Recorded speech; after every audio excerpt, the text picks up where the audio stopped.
Okay, buckle up, history buffs. Ever find yourself plopped down, watching a classic Western completely captivated by the Hollywood version of a stagecoach journey?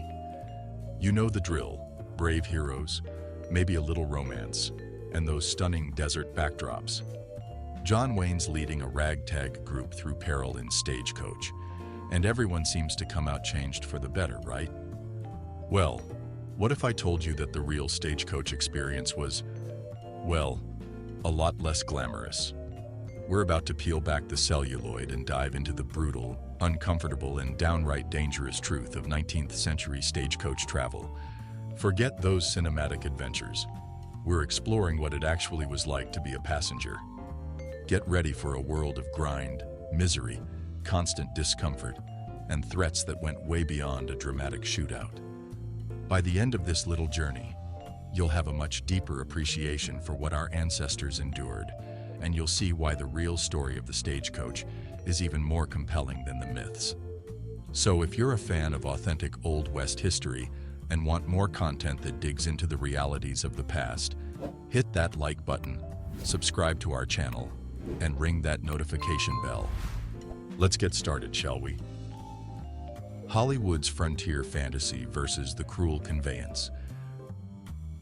When we think of stagecoaches, images from films like John Ford's Stagecoach usually spring to mind. We see these distinct characters thrown together on an adventure. The coach itself often seems reasonably spacious, allowing for conversation and drama. These cinematic journeys promise thrills, daring chases, dramatic robberies, heroic sacrifices. The stagecoach becomes a rolling stage for human drama. But here's the thing. These films rarely capture the persistent suffering that was the reality for most 19th century stagecoach passengers. Hollywood focuses on sudden ambushes, not the chronic misery from appalling road conditions, crippling discomfort, pervasive filth, and the constant fear of disease and debilitating accidents. The romanticization of stagecoach travel helped build the myth of a young, adventurous nation, turning a symbol of arduous expansion into an emblem of rugged individualism. The actual experience, something modern folks would find almost unbearable. The Concord, discomfort coach. Let's talk about the legendary Concord coach. These things were built for endurance, not ease. Developed in the 1820s, it quickly became the iconic stagecoach. Its builders aimed for a comfortable, even elegant stagecoach. Revolutionary. Its innovative leather thorough brace suspension allowed the coach body to swing, offering a smoother ride than older wagons, particularly on better eastern roads. The design was so robust that it remained basically unchanged for nearly 75 years. However, comfort was highly relative, especially on the primitive trails of the American West. Concord coaches typically held 6, 9, or even 12 passengers inside, but were often crammed with even more, with extras on the roof or clinging to the sides. The inside was shockingly restrictive, just over 4 feet wide and about 4.5 feet high. Passengers were squished shoulder to shoulder with complete strangers. Mark Twain described passengers being mixed somewhat by the lurching, finding themselves in a pile at the forward end or practically standing on their heads. Ouch.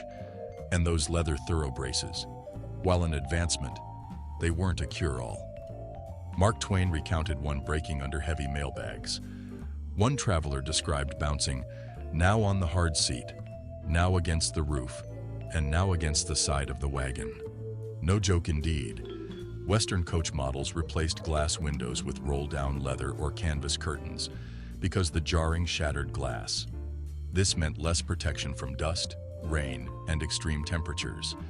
The primary cargo, often piled high inside, further diminished the space. The Concord coach relied heavily on the sheer toughness of those who traveled in it. Are we there yet? The torturous truth of the journey. The romantic notion of a stagecoach gliding through picturesque landscapes quickly dissolves when confronted with the journey itself. The primary culprit, the appalling state of 19th century roads, which transformed any trip into an ordeal. Roads in the West were often little more than dirt paths, susceptible to weather, ruts, mud, dust, and deep snow. One particularly nasty type was the corduroy road, logs laid side by side across marshy ground. Charles Dickens described riding such a road as inflicting jolts enough to have dislocated all the bones. Progress was agonizingly slow, averaging 5 to 12 miles per hour, sometimes dropping to a mere 7 to 12 miles per day. A journey taking hours by car today could have consumed 3 full days by stagecoach. The consequence: constant, violent motion, leading to exhaustion and bruising.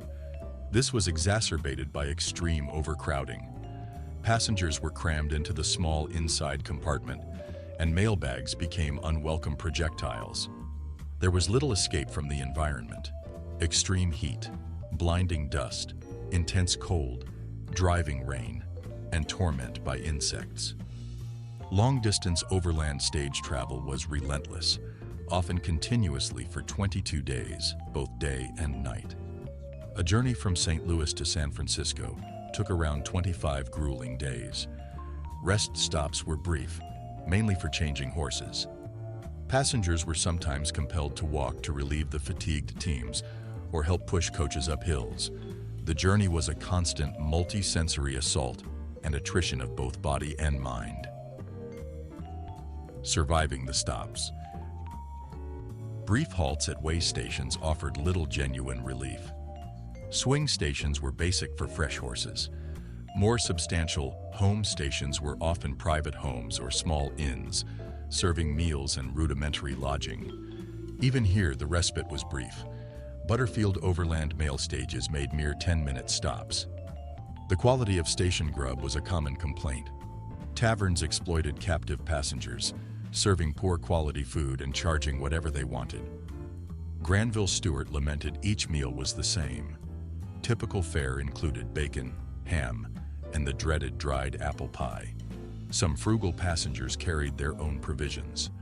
Hygiene was another significant concern. Travelers were appalled by the conditions, especially Victorians, shocked at the laissez-faire attitude toward cleanliness. One driver recounted a station cook petting animals, then immediately plunging her hands into biscuit dough. When a passenger complained about dirt, the proprietor retorted, "Everyone should eat a peck of dirt." To which the traveler dryly replied he didn't wish to consume his entire portion at one meal. Lodging was crude. Women crammed into one room, men sleeping 2 to a bed, sometimes 3 or 4 to a bed with strangers. These way stations often became another layer of the journey's brutality. The unspoken horrors: sanitation and sickness. Beyond visible discomforts lay horrors of basic human needs and disease.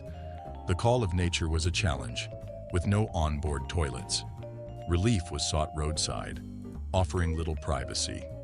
Personal hygiene was an unattainable dream. Way station facilities were primitive. Personal hygiene was accomplished at a horse trough. One end provided a shared cup, towel, and toothbrush. Passengers were in a state of considerable filth. Infestations of fleas, lice, and bedbugs were common from sleeping with strangers who wouldn't have bathed in months. The most devastating consequence was rampant disease. The #1 killer on the trails was disease and serious illnesses, which caused the deaths of 9 out of 10 pioneers on overland journeys. Cholera, the unseen destroyer, spread through contaminated water, often leading to death from dehydration within 24 hours. Dysentery caused bloody diarrhea and fever. Typhoid fever, measles, influenza, tuberculosis, and mountain fever also plagued travelers.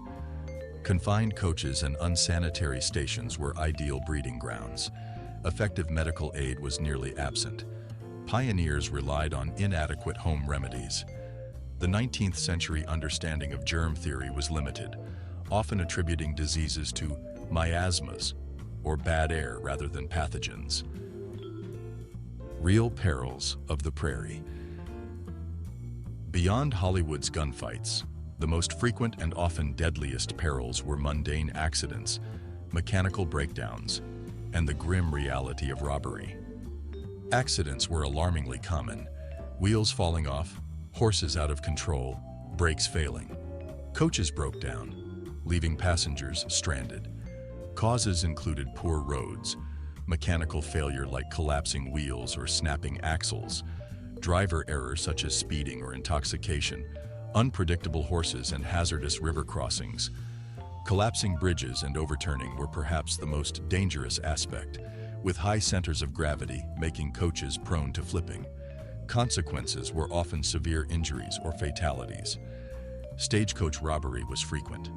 Wells Fargo stages were robbed nearly 350 times between 1870 and 1884. Robbers ambushed at slow points. Violence varied. Many robbers avoided killing, but it occurred. Primary targets were treasure boxes and mail pouches. The human element.